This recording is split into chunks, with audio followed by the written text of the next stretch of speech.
Seems like you get a death sentence in the Western world if you dare to criticise aspects of the Islamic faith. In Sweden, this man, who admittedly took things to the absolute extreme in a bid to make his feelings known, regularly burnt copies of the Quran. Last night, he was shot dead in his apartment. Now, I don't condone setting fire to copies of the Quran, and I absolutely see how that could cause anger. But just think about this.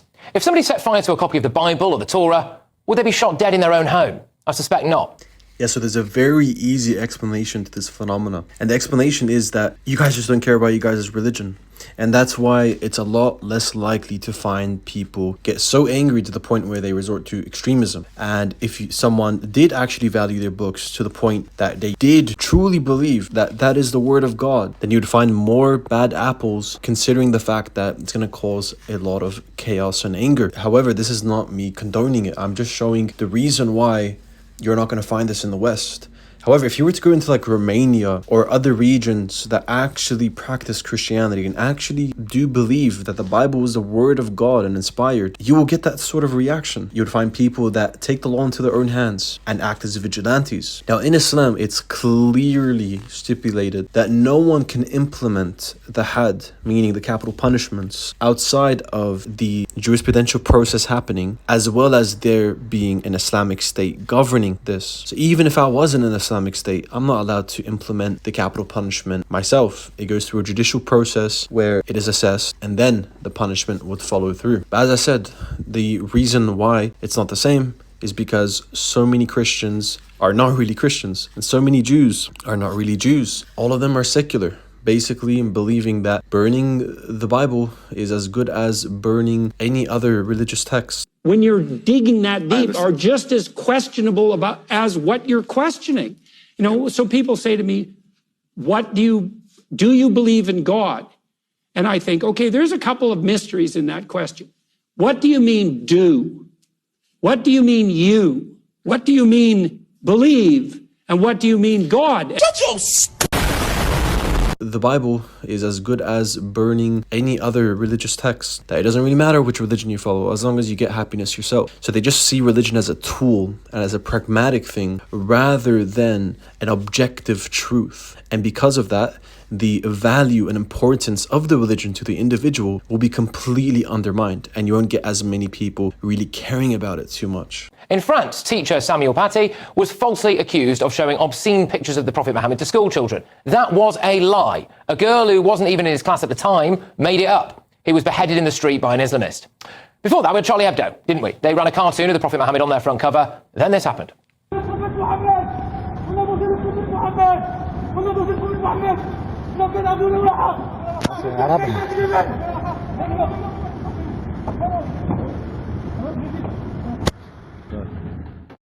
12 people were killed because of that front cover. We all know about the Batley Grammar School incident where a teacher remains in police hiding with his family after allegedly showing a picture of the Prophet to some kids, and people gathered outside the school gate calling for his blood. There was a mob outside that school for days. The incident from Monday, 22nd of March, must also be investigated from a criminal perspective, yes, given that it was a clear attempt to stir up religious hatred. We also use this opportunity to call upon the entire British Muslim community to review the materials being taught in their children's schools.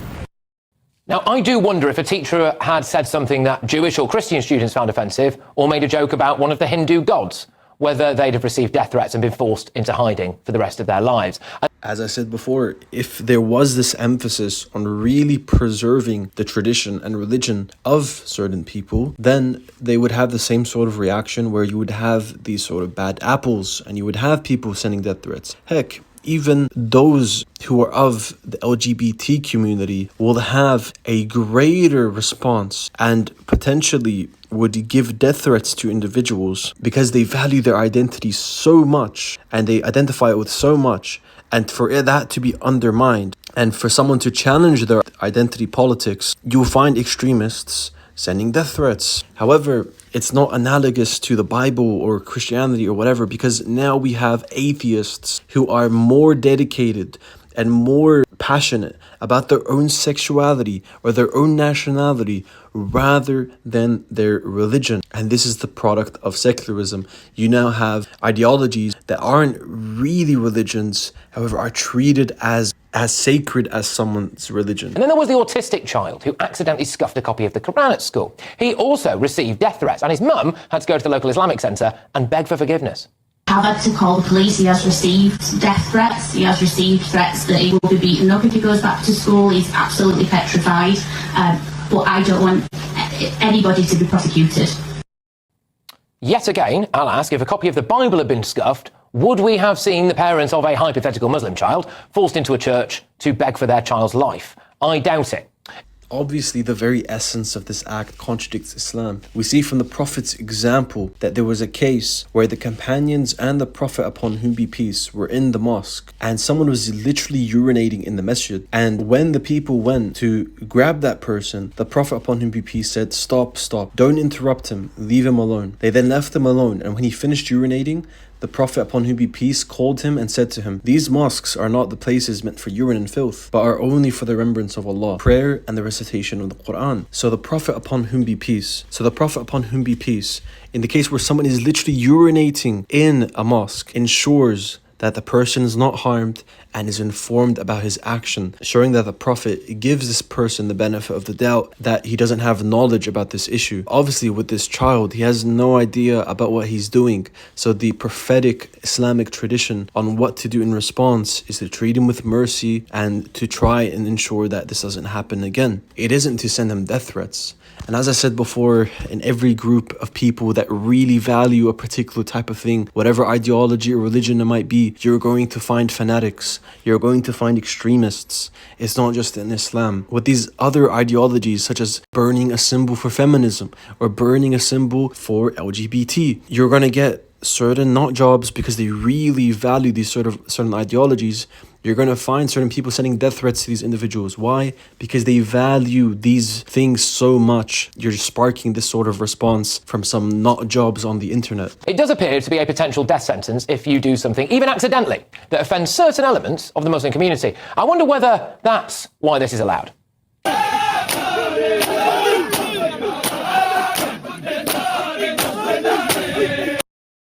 This shows your utter incompetency in actually understanding the religion of Islam. What you're showing right now is a group of people that are doing something that's utterly haram according to the vast majority of Muslims. We have a hadith here where the Prophet, upon whom be peace, said, "Whoever hits themselves and does these sort of things like the days of ignorance, he's not from us." So what you're showing here is a minority sect of Muslims, and even within that minority sect, you will find people who disagree with this sort of action. So trying to present this as Islam really is like me trying to present Mormonism as Christianity. Christians are not going to be okay with that. This is not allowed. A Christian woman praying silently in her own head outside an abortion clinic.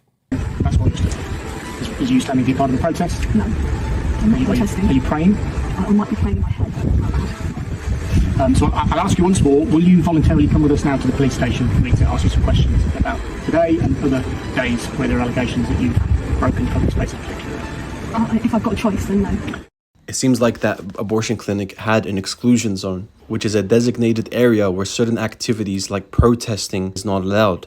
And this could be seen as a type of protest by praying in front of it. Clearly, she's showing her objection towards this sort of action. While in the case of those Shias, at the very least, they would have had permission by their local councils or whatever it may have been. So clearly they're not really violating anything there. It's just an act of freedom of expression. Now, if she was just praying in some space that wasn't an exclusion zone, then she was told not to, then that would be more analogous. Or if she had like a whole group of Christians praying and doing whatever rituals or practices they want to do, and they were stopped even though they were given permission by the council, then that would be more analogous. But right now your comparison lacks any sort of analog. I wonder if that fear of being put on some kind of hit list is why police seem to bend over backwards to please some aspects of the Muslim community. Salam alaikum. There is one tier of policing that applies to all of us, and that means that we police without fear or favour. Shukran. Would police ever ask for permission from the elders to address a Christian audience, as indeed another police officer did at that time as well? Again, I doubt it. And if a group of Jewish people attacked a police station, or even, let's just say, a group of football fans, would you not expect the police to come out and deal with them with force? Well, over to Rochdale now. We saw you! We know you're in there! Come out! Explain yourself! Why has only one officer been suspended? What about the rest of them? I don't think the particular community in that clip got in much trouble. Why not?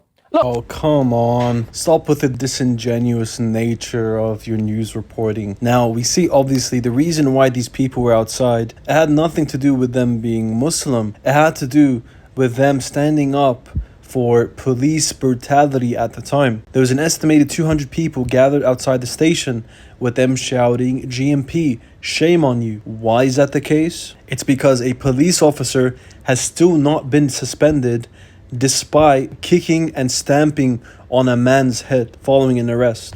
Now, it would be quite counterintuitive if the police were to come out and forcefully take people who are protesting. This guy is honestly such a buffoon, considering he thinks it's a good idea to come outside with police forcing people out of the area despite the whole protest being about police brutality. Like, do you see how he's just taking stuff out of context to try and build his narrative? If this is such an issue that you need to report on, why do you need to take things out of context to build your case? It just makes it look entirely weak now. I don't think anyone should go out and set fire to a copy of the Quran, or needlessly offend Muslims, or be Islamophobic. But what I am saying is there appears to be only one religion in Europe where you might be shot, stabbed or beheaded if you cause offence to some of its followers. No, so it's not just exclusive to Islam. What you will notice is any group of people that highly value a certain thing, it's going to be inevitable almost that you're going to be getting death threats or possibly even deadly altercations.